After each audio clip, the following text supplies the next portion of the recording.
Thanks, Jerome, and thanks to everyone who has come out tonight to listen to tonight's topic. As Jerome mentioned, the topic for tonight is The Bible Explains How You Can Have Eternal Happiness. And I think it's a great thing to think about and learn about as we start off 2023. Many of you are probably reviewing last year's resolutions you made, congratulating yourself on sticking to them, and planning on keeping them going, or, as is more likely the case, commiserating yourself on some failed resolutions, thinking about what you did wrong and what you can do to make this year better, along with adding a few resolutions to the list. These may be things like do 20 minutes of exercise a day, finish a book every week, learn how to cook.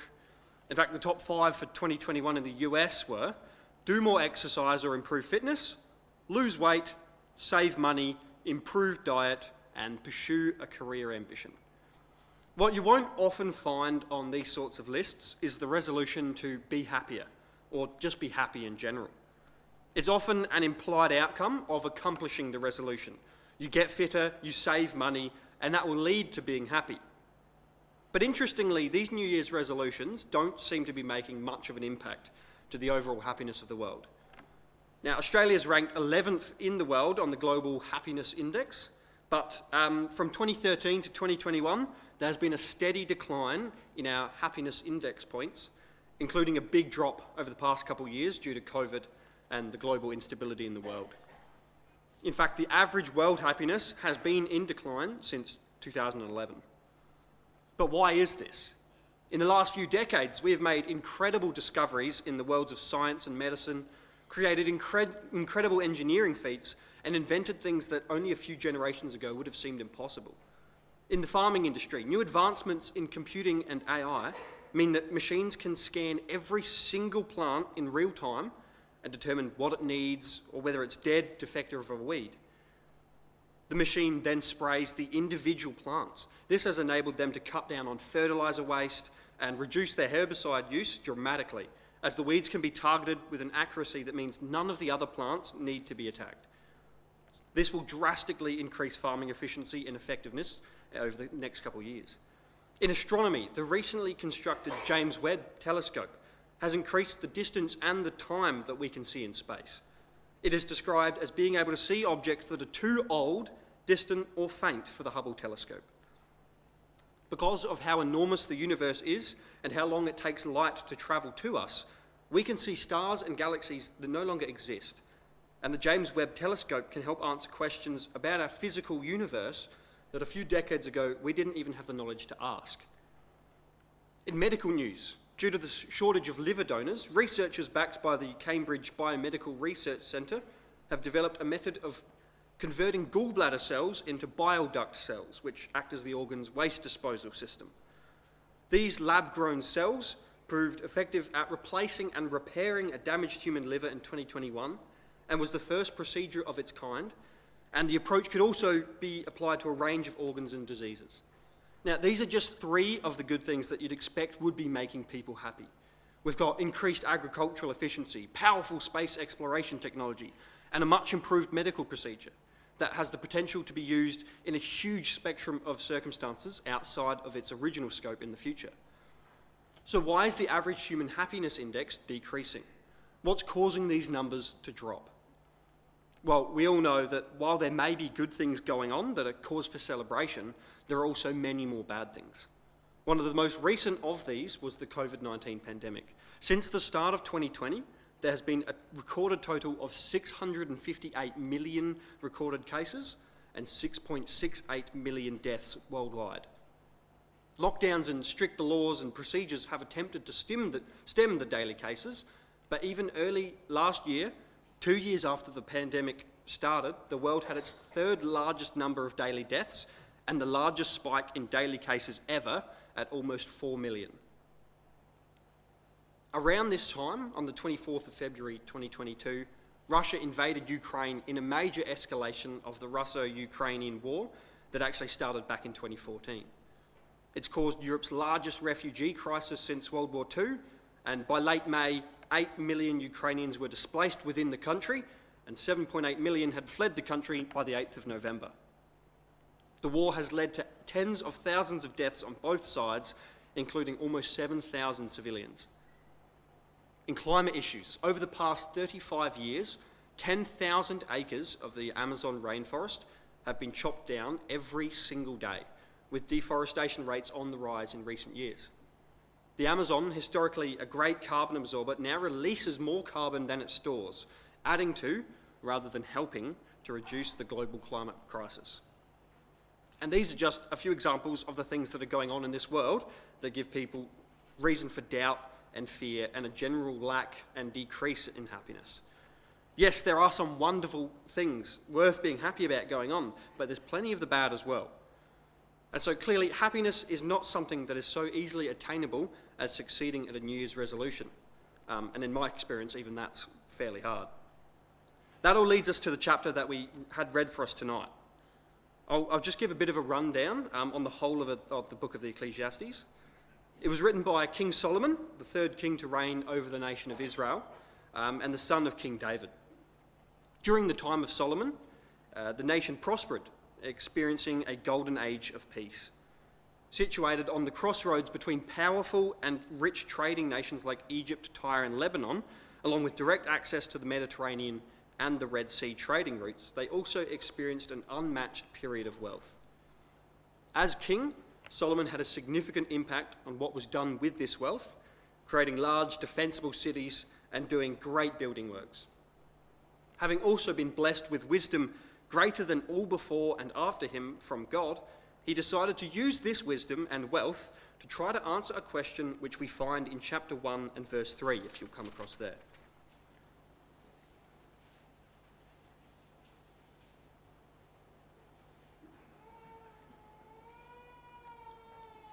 We'll read from verse 1 for the context. The words of the preacher, the son of David, king in Jerusalem. Vanity of vanities, saith the preacher. Vanity of vanities, all is vanity. What profit hath a man of all his labour which he taketh under the sun? So he's asking about the purpose of man. What's the end goal? What do we gain? What profit do we have from all our labour and the work that we do? And throughout the rest of the book, he experiments and learns and tries to find fulfilment and happiness. So let's see what the wisest man has to say on the matter of happiness. He goes on to say, up to verse 11, that no matter what we do, generations come and go. The sun rises and sets, the wind blows, the rivers run into the sea, and then the waters return as rain back into the rivers. Everything that has been before will be again, and all will eventually be forgotten. And he ends the chapter off by saying that the more he tried to know and understand, the more sorrow and grief he felt. In chapter 2, he changes tack, as it says in verse 1, I said in mine heart, go to now, I will prove thee with mirth. Therefore enjoy pleasure. And behold, this also is vanity. He decided to focus on enjoying himself, giving himself to wine. And he says that he built great buildings, planted vineyards and orchards. He got servants and possessions and cattle. He gathered great riches in silver and gold, had singers and musical instruments, and whatever he desired, he did not withhold from himself, until he was greater than all that had come before him. And then he looked on all his labours and his works and what he had done, and all that too was vanity. So instead, he decided to live wisely rather than foolishly. And he saw that living wisely was better, but he also saw that regardless of whether you live wisely or foolishly, you die the same. And eventually, the wise man is forgotten just the same as the foolish man. He saw that all he did, whether he lived like a fool, enjoying himself and doing whatever he pleased, or living wisely and searching out wisdom, it was all vanity, all emptiness, because it would end in death. And that leads us into chapter 3 that we had read for us. He's come to an early conclusion about happiness in his life, which we find in the first 8 verses, which I'll read. To everything there is a season, and a time to every purpose under the heaven, a time to be born and a time to die, a time to plant and a time to pluck up that which is planted, a time to kill and a time to heal, a time to break down and a time to build up, a time to weep and a time to laugh, a time to mourn and a time to dance. a time to cast away stones and a time to gather stones together, a time to embrace and a time to refrain from embracing, a time to get and a time to lose, a time to keep and a time to cast away, a time to rend and a time to sow, a time to keep silence and a time to speak, a time to love and a time to hate, a time of war and a time of peace. His chapter 3 conclusion is essentially that in his life, there's a time for good and there's a time for the bad. Sometimes you'll be happy, sometimes you'll be sad, sometimes you'll be building things, but sometimes you'll have to break things down. None of it's permanent and it's all never ending. But in verse 14 he says, I know that whatsoever God doeth, it shall be forever. Nothing can be put to it, nor anything taken from it. And God doeth it, that men should fear before him. So in that case, what have we learned from Solomon and Ecclesiastes so far? And how is it relevant to our topic tonight?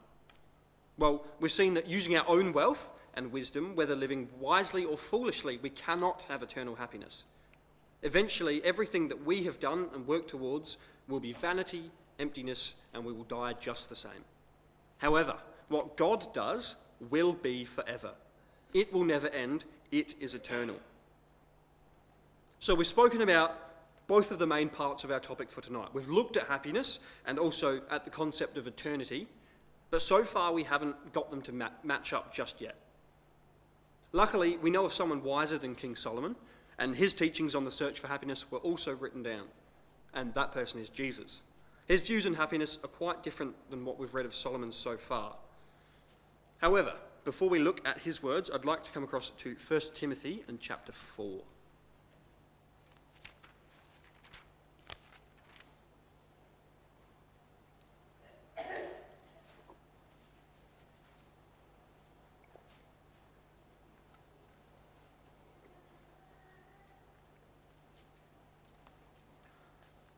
So in 1 Timothy chapter 4, I'll read verse 8. For bodily exercise profiteth little, but godliness is profitable unto all things, having promise of the life that now is, and of that which is to come.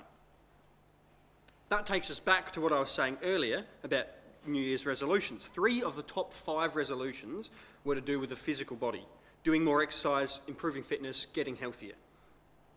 What this verse tells us is, yes, there is some profit to bodily exercise, but godliness is far more profitable. Bodily exercise may help temporarily, but godliness has promise of the life that now is and the life that is to come. Godliness means God-likeness, or having the character of God, being like him. But how do we connect happiness and eternity through this new concept of godliness? Well, like I mentioned before, Jesus' teachings on happiness show us how. Jesus gave his disciples a parable, which is a story with a hidden message, about his happiness in Matthew 25, if you'll come there with me now.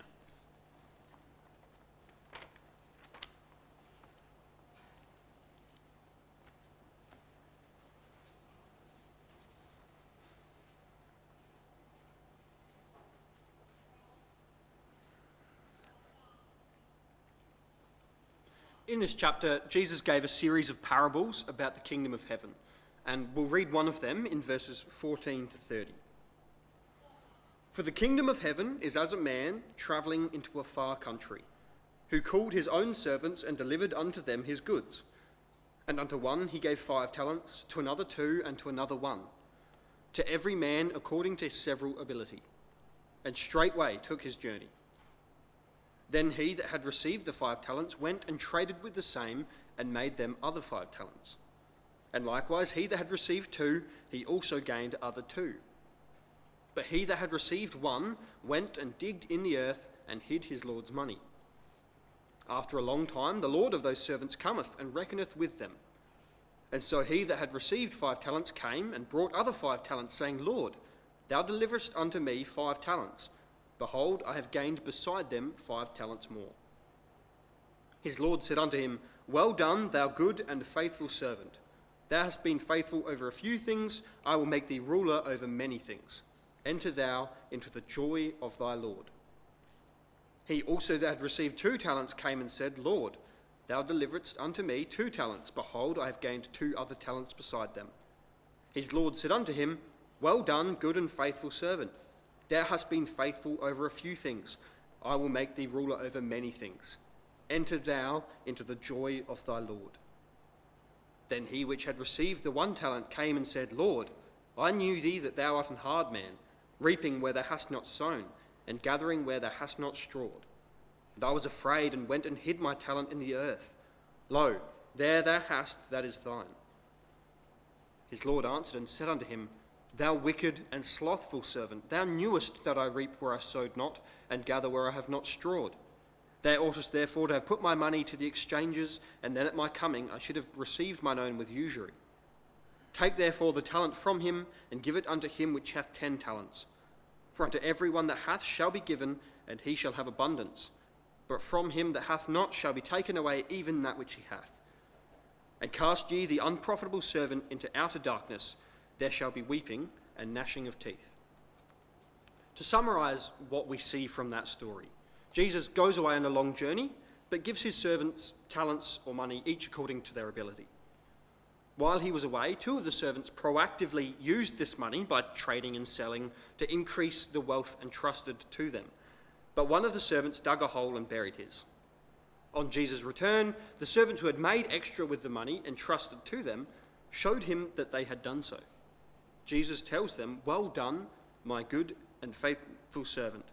Thou hast been faithful over a few things, I will make thee ruler over many things. Enter thou into the joy of the Lord. So that right there gives us exactly what we're looking for, the joy of the Lord. So we can share in Jesus' happiness and joy if we make sure to do what he has told us while he's away, unlike the servant who buried his talent in the ground. He was cast into darkness with weeping and gnashing of teeth, which is basically the complete opposite of eternal happiness. But what is that joy? Well, we're shown what that is in the Old Testament, in Psalm 16, verse 8 to 11, which reads, I have set the Lord, speaking about God, always before me. Because he is at my right hand, I shall not be moved. Therefore my heart is glad, and my glory rejoiceth. My flesh also shall rest in hope, for thou wilt not leave my soul in hell, neither wilt thou suffer thine Holy One to see corruption. Thou wilt show me the path of life. In thy presence is fullness of joy. At thy right hand there are pleasures forevermore. God would not allow his Holy One, his Son Jesus, to see corruption in the grave. So he was raised and given eternal life. And in God's presence is fullness of joy, and at his right hand there are pleasures forevermore. So there we have it, fullness of joy and pleasures forevermore. The Bible does talk about eternal happiness. And the source of that eternal happiness is being in the presence of God. And we can also see that being in the presence of God is the joy of the Lord that Jesus mentioned in his parable, as it says in Hebrews 12, verses 1 to 2, Wherefore, seeing we also are compassed about with so great a cloud of witnesses, let us lay aside every weight, and the sin which doth so easily beset us, and let us run with patience the race that is set before us, looking unto Jesus, the author and finisher of our faith, who for the joy that was set before him endured the cross, despising the shame, and is set down at the right hand of the throne of God. The joy that was set before Jesus is what helped him to endure, and he is now set down at the right hand of the throne of God. Therefore, the joy of our Lord, the eternal everlasting joy, is to be in the presence of our God. And the time of being in the presence of God, the time of eternal happiness, is in the kingdom, as Christ mentioned at the start of his parable. Now, that's a lot of information, and I know it's probably a bit confusing, so I'll sum up everything that we've gone through so far. We know the average world happiness is decreasing. However, the Bible mentions an eternal happiness. Jesus has told us that in the kingdom we may enter into the joy of the Lord. And the joy of the Lord is to be in the presence of God forever. Great. So we've entirely answered the whole of the topic tonight. We've proved that the Bible does speak about an eternal happiness and that it is offered to us. but we haven't seen how we're meant to actually attain that eternal happiness. Luckily, Jesus also speaks about this as well, if you'll come across to Matthew and chapter 5.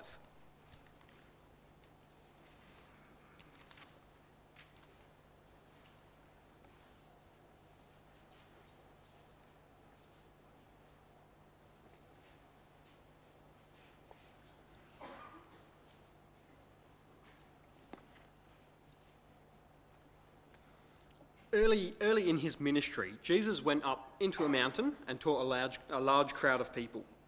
He taught them parables and general life lessons through chapters 5 to 7, and the whole thing is called, somewhat unimaginatively, the Sermon on the Mount. He starts this all off in chapter 5 with what's known as the Beatitudes. I always thought that meant that they were attitudes that you had to be, but it actually means supreme blessedness. And the word fits if you're reading from most of the versions. If you see, there's a lot of blessed going on there. But I'd like to read this section from the Rotherham Emphasised Bible because it translates blessed as happy in the following verses, which fits the original translation a lot better. You're welcome to read along with your own version while I read this. So reading from chapter 5, verses 1 to 12. But, seeing the multitudes, he went up into a mountain, and when he had taken a seat, his disciples came unto him.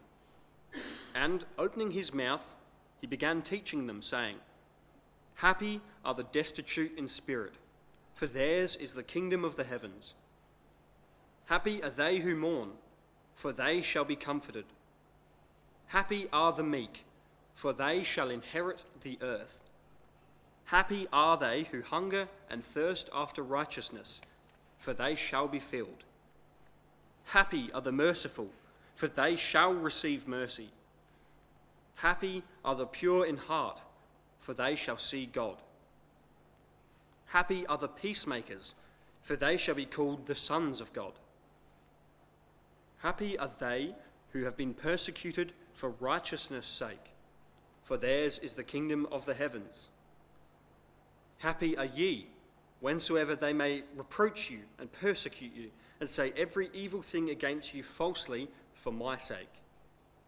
Rejoice and exult, because your reward is great in the heavens, for so persecuted they the prophets who were before you.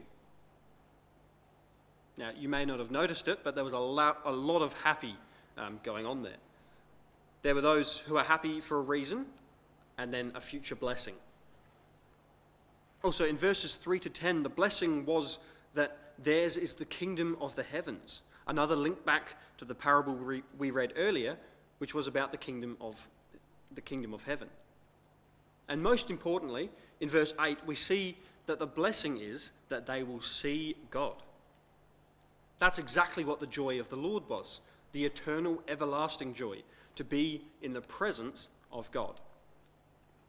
So is that it? We follow what these verses say, we're merciful and meek, and especially we're pure in heart to see God, and one day in the kingdom we'll be able to be in the presence of God, and then we'll be happy. Well, no, that's not all there is to it at all. Obviously, there is that future part of these verses, but they aren't entirely future-based. In each of the happy are they parts, it's speaking in the present tense. Jesus isn't saying, happy will be the meek, or happy will be the merciful. He's saying that the meek and merciful are happy now. So I've decided to split this into two sections. I'm going to go back over the previous section, but only with the present tense statements. Happy are the destitute in spirit. Happy are they who mourn. Happy are the meek. Happy are those who hunger and thirst after righteousness. Happy are the merciful. Happy are the pure in heart. Happy are the peacemakers. Happy are they who have been persecuted for righteousness' sake. These personal qualities are those that allow us to look at the positives and negative experience of life and be able to deal with them in the most positive way possible. So let's take a look at a few of these and see how they could affect our current day happiness. A person who is poor in spirit is one who is not expecting much from life and doesn't take themselves too seriously. This means that Any particularly positive events that occur in life may be unexpected and therefore well received. And more importantly, don't lead to the thinking that we are entitled only to positive experiences. This would lead to a reduction in disappointments as well as an increase in happiness. And in the context of personal relationships, a person who is not self-important would be able to have many fulfilling relationships with people who can see that person as a genuine person. A person who is meek, similarly, will not allow the inevitable disagreements that might occur between friends and family to overrule the values for the relationship. They will agree to disagree when appropriate, just so as to maintain the relationship with someone. They won't press their points of view arrogantly. They'll take into account what is meaningful to the other person. And we all want to have friends like that. In fact, this person is also likely to be merciful and forgiving of the faults of others. And once again, this will lead to a kinder and simpler way of life, less upset with personal slights, and retaining relationships with people that others may cast aside from spite, revenge, or simply the inability to have compassion on the human condition and acknowledge that we all make mistakes. The ones that hunger for people to be treated right, that are honest, pure in heart, and not hypocritical, will definitely be known as peacemakers, relationship builders, very clearly in the mould of God who seeks to mend our relationship with him. And it is a rare, commendable, and very likeable person who refuses to respond to negative comments, criticisms, or even persecution because of their belief in God's future. It gives them the confidence that the future world is better. But even in today's world, such people are valued for being balanced and even-keeled. In these ways and others, these characteristics of godliness can bring happiness in today's life. So we can be happy in this life without the other future side of things. But ultimately, as we learned from Ecclesiastes earlier, there will be a time to weep and a time to joy. We won't have everlasting happiness without those blessings, and we experience the same death regardless. So here's where we focus on the eternal part of the happiness, on the future blessings involved. I'll just read out those this time. For theirs is the kingdom of the heavens, for they shall be comforted, for they shall inherit the earth, for they shall be filled, for they shall receive mercy, for they shall see God. For theirs is the kingdom of the heavens, because your reward is great in the heavens, for so persecuted they the prophets who were before you. Once these blessings have been given to us, we will have that eternal happiness. Mercy will be shown to us and will be in the kingdom of God. We will see him, which we know is joy everlasting. And I could end things there because we've accomplished our goal for the night. We've seen that the Bible explains how we can have eternal happiness, but I want to go into some more specifics about the kingdom of the heavens. The Bible is filled with descriptions of this kingdom, so much so that I'm not able to do it justice in the time that we have left tonight. But I thought I'd focus on some of the points I went over at the start of our time tonight, specifically the realms of agriculture, medicine and health, and global conflict. Things that will increase the happiness rather than decrease. Starting with agriculture, let's come over to Amos chapter 9.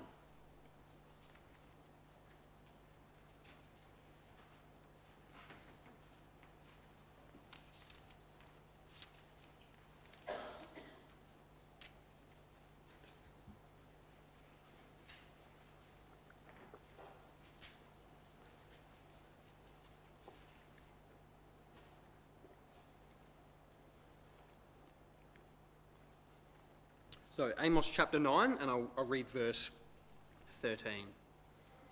Behold, the days come, saith the Lord, that the ploughman shall overtake the reaper, and the treader of grapes him that soweth seed. And the mountains shall drop sweet wine, and all the hills shall melt. To put it into my own paraphrased version, the harvest and the amount of crops grown will be so plentiful that those who are ploughing will overtake the reapers because there's just too much food for them to collect in time. an incredible increase over even the AI farming advancements of today. We also see this throughout the Bible. Psalm 72 verse 16 says, "There shall be an handful of corn in the earth upon the top of the mountains. The fruit thereof shall shake like Lebanon." And Isaiah 35 verse 1 says, "The wilderness and the solitary place shall be glad for them, and the desert shall rejoice and blossom as the rose." Even the mountains and the deserts, places almost entirely barren, will be filled with vegetation. A massive improvement over the agriculture of today. In medicine and health, come across to Isaiah and chapter 65.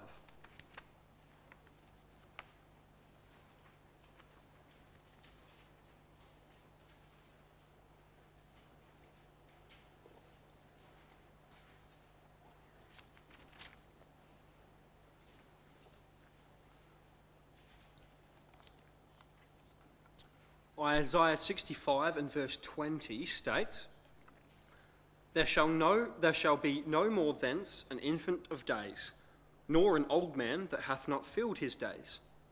For the child shall die 100 years old, but the sinner, being 100 years old, shall be accursed." We know that those who live lives like those mentioned earlier will live eternally, but even those who aren't aware of any of this and are alive when the kingdom is established will be given a drastically increased lifespan. If someone dies at the age of 100, they'd be considered a child. And if a sinner died at 100, it would be like they've been cursed. To consider 100 the age of a child would mean that the average lifespan would be in the centuries, a far cry from our 85 years average currently. Psalm 91 verses 9 to 11 tells us, "Because thou hast made the Lord, which is my refuge, even the Most High, thy habitation, there shall no evil befall thee, neither shall any plague come nigh thy dwelling. For he shall give his angels charge over thee, to keep thee in all thy ways." Even sicknesses and plagues will be eradicated from the world. There will be no need for fancy liver-growing procedures because there will be no sickness to need to fix. And in regards to global conflicts, come back to Isaiah and chapter 2.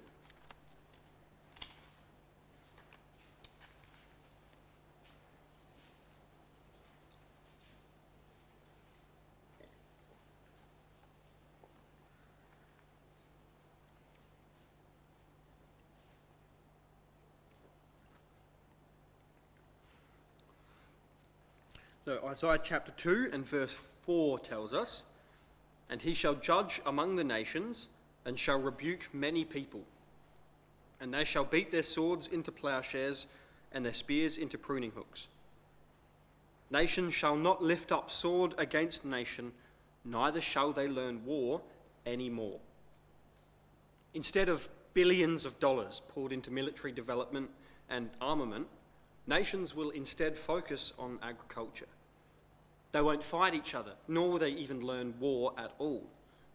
Proper global peace and cooperation with a focus on agricultural developments rather than war. So I'll run us through one last summary of what we've learned tonight, as we've gone through quite a chunk of information in quite a short time.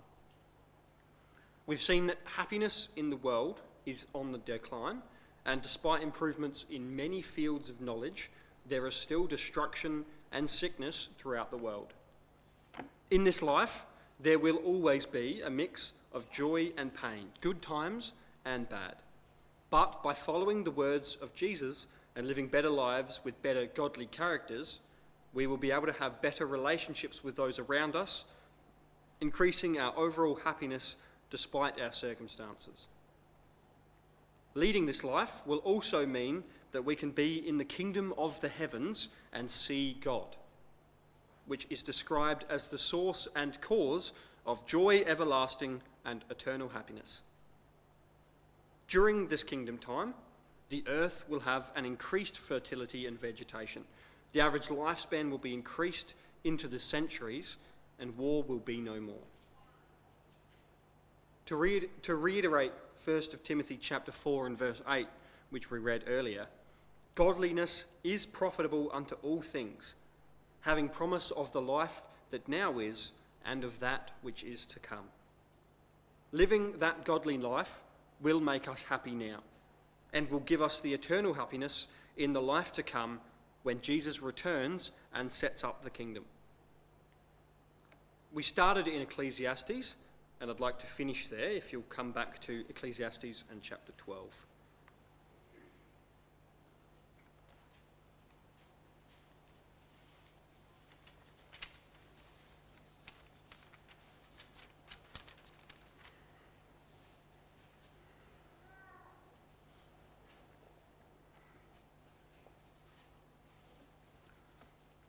Solomon, after all his searching and discovering and observing, finally came to a conclusion about the purpose and duty of man.